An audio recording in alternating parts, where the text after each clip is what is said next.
Hai teman yang berbahagia, berjumpa kembali dengan saya Dr. Andri, spesialis kedokteran jiwa dari Omni Hospital Alam Sutra Tangerang. Saat ini saya sedang berada di Medan dalam rangka memberikan seminar untuk awam yang berkaitan dengan masalah tidur. Tetapi pada kesempatan kali ini saya mungkin akan lebih banyak berbincang tentang bagaimana kita bisa tetap berpikir positif dalam menghadapi situasi belakangan ini yang mungkin kita sudah tahu bersama. Virus corona atau COVID-19 ini saat ini sedang dalam kondisi yang mengkhawatirkan di Indonesia karena semakin hari, setiap hari ada beberapa kasus tambahan. Bahkan kemarin saja baru saja Menteri Perhubungan Pak Budi Karya dinyatakan positif COVID-19. Tentunya ini membuat kita sedikit banyak khawatir karena di berbagai tempat seperti Solo dan Banten sudah ditetapkan sebagai KLB atau kejadian luar biasa. Diharapkan di dalam kesempatan ini kita sama-sama harus mengambil tindakan yang tepat, mencoba untuk mengurangi pertemuan-pertemuan yang besar dan tidak berkontak erat dengan teman-teman, baik salaman maupun cipika-cipiki ya yang biasanya dilakukan. Harapannya adalah untuk mengurangi penyebaran. Dan kemarin juga ada beberapa instruksi dari gubernur, misalnya dari gubernur DKI untuk bisa mengurangi aktivitas baik sekolah maupun pekerjaan. Di Banten sendiri sudah ada instruksi untuk mengurangi aktivitas sekolah walaupun masih setingkat SMA. Mudah-mudahan dalam beberapa hari ke depan atau beberapa jam ke depan sudah ada informasi yang lain. Saya berharap bahwa kita tetap bisa berpikir tenang dan positif terhadap keadaan ini. Hal ini disebabkan karena ketika kita berpikir yang baik, yang positif, maka kita tetap akan bisa menggunakan otak rasional kita, yaitu prefrontal cortex kita, untuk tetap beraktivitas. Jadi biasanya kalau kita responsif atau merasa kita tidak nyaman dengan situasi tertentu, biasanya yang akan lebih aktif adalah otak amigdala kita, bagian otak yang merespon terhadap situasi yang mencemaskan atau yang dipersepsikan negatif. Namun kalau persepsi negatif itu terlalu banyak dan akhirnya respon di amigdalanya terlalu kuat, maka yang timbul adalah kecemasan. Kita tahu bahwa beberapa pasien saya juga mengatakan agak sedikit khawatir dengan perkembangan virus corona belakangan ini, apalagi mereka juga harus tetap datang ke dokter atau ke rumah sakit menemui saya misalnya untuk berobat.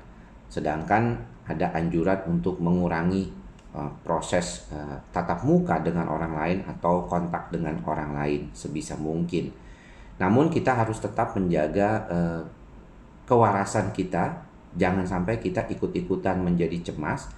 Karena kalau kitanya cemas, nantinya jadi susah tidur, kemudian sel T helper kita menjadi turun. Karena bagaimanapun kondisi di dalam tubuh kita ini sangat dipengaruhi juga oleh proses di luar atau eksternal faktor. Nah, kalau misalnya sel helpernya sudah turun, maka sel imunitas juga bisa menurun. Nah, kalau sel imunitasnya menurun, maka daya tahan tubuh kita menghadapi antigen, salah satunya virus corona ini, menjadi lebih lemah. Saya tahu bahwa kegiatan mencuci tangan adalah salah satu pencegahan yang sangat baik untuk bisa membantu diri kita terhindar dari virus corona. Namun seringkali kesulitannya adalah karena kita ini terbiasa megang tangan di mana-mana.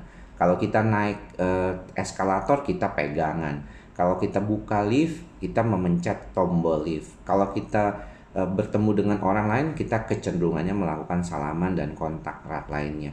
Hal inilah yang kadang-kadang menjadikan kesulitan ketika setelah itu tangan kita tuh akhirnya memegang daerah sekitar muka kita.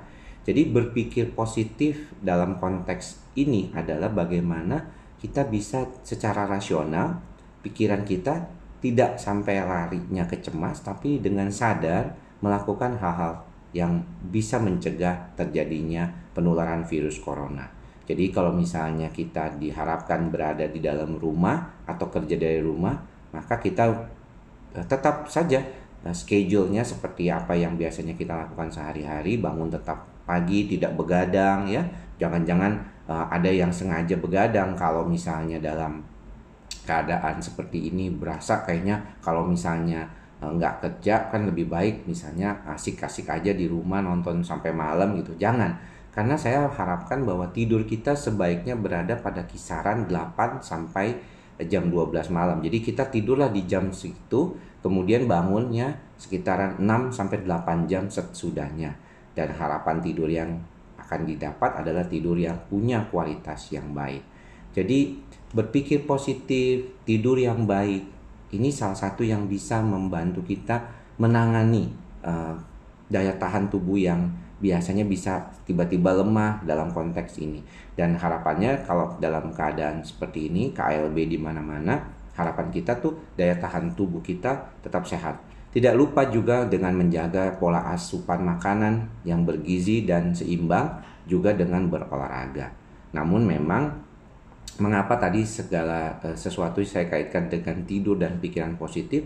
Karena dua hal ini sangat mempengaruhi sistem saraf pusat dan juga bisa merespon lewat sel darah putih, atau dalam hal ini adalah T helpernya menjadi lebih tidak baik, ataupun proses imunitasnya menjadi tidak baik. Jadi percuma kalau Anda makan makanan yang bergizi dan berolahraga tapi tidur Anda tidak cukup, istirahat Anda tidak cukup, Anda stres, tubuh Anda mengalami stres, Anda kepikiran yang macam-macam. Jadi saya pikir ada baiknya juga teman-teman juga menghindarkan sedikit banyak dari terlalu banyaknya asupan-asupan media, apalagi yang seringkali banyaknya hoax seperti itu. Jadi tetap berpikir positif, membantu diri kita untuk mengelola pikiran dan perasaan kita ini sangat penting, karena memang pada dasarnya seringkali kita selalu mencoba mengantisipasi. Apalagi dalam keadaan seperti ini kita biasanya akan mencoba mengantisipasi hal-hal yang buruk yang terjadi ke depannya.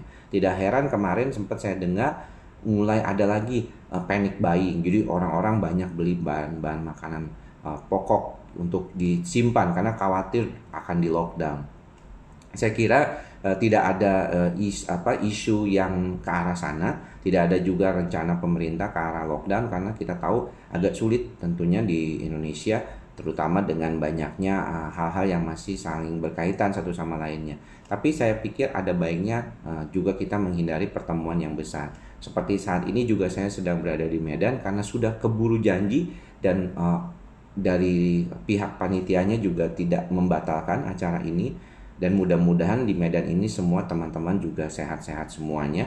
Jadi ketika nanti saya pulang dengan pesawat udara, sudah saya berikan di dalam video sebelumnya tentang bagaimana kita bisa mengelola pikiran dan perasaan kita terkait dengan perilaku kita saat bepergian dengan pesawat terbang, sudah saya sampaikan di video sebelumnya. Jadi teman-teman, pesan saya di saat ini kita menjaga kesehatan baik fisik maupun mental, karena seringkali kita akan saling berpengaruh antara fisik dan mental tersebut. Jadi lakukan hal-hal yang bisa dianggap penting untuk membantu kita meningkatkan daya tahan tubuh. Cuci tangan yang lebih sering kalau habis berpegangan dengan orang lain untuk pegang sesuatu. Jangan lupa untuk tetap menjaga kesehatan tidur. Tidurlah dengan baik, dengan pas. Kemudian juga kita harus belajar untuk mengendalikan pikiran-pikiran negatif kita dan berupaya mengendalikan pikiran positif agar menjadi lebih positif lagi ke depannya. Dengan kondisi seperti ini, tujuannya adalah supaya otak rasional kita, prefrontal cortex kita ini bekerja lebih baik dan bisa mengatasi permasalahan-permasalahan yang ada. Demikian apa yang bisa saya sampaikan langsung dari Medan buat teman-teman para YouTuber dan juga teman-teman yang subscriber di YouTube channel saya. Silakan share jika dirasakan bermanfaat. Sampai bertemu di lain kesempatan. Salam sehat jiwa. Bye-bye.